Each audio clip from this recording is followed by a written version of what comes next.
Praise lord. October 3వ తేదీ 2025. ఈరోజు దేవుని వాగ్దానం. ప్రభు అయిన యెహోవా సెలవిచ్చినదేమనగా, ఇదిగో నేనే నా గొర్రెలను వెదకి వాటిని కనుగొందును. యెహెజ్కేలు గ్రంథం 34వ అధ్యాయం 11వ వచనం.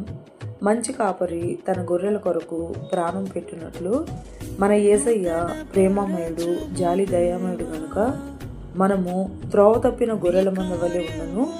వదకు తేబడిన గొర్రె వలె మోనియే మన పాప పరిహార్థమే తన ప్రాణాల్ని అర్పించిన మహోన్నతుడు.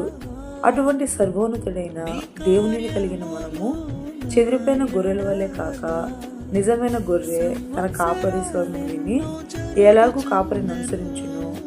మనమును మన నిజ దేవుని తండ్రిలా అనుసరించి దీవింపబడును.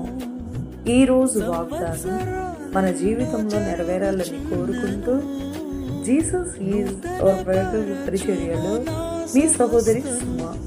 ఆమేన్. God bless you all. సమస్తం నూతనమగును, నీలో ఉత్సహించుచు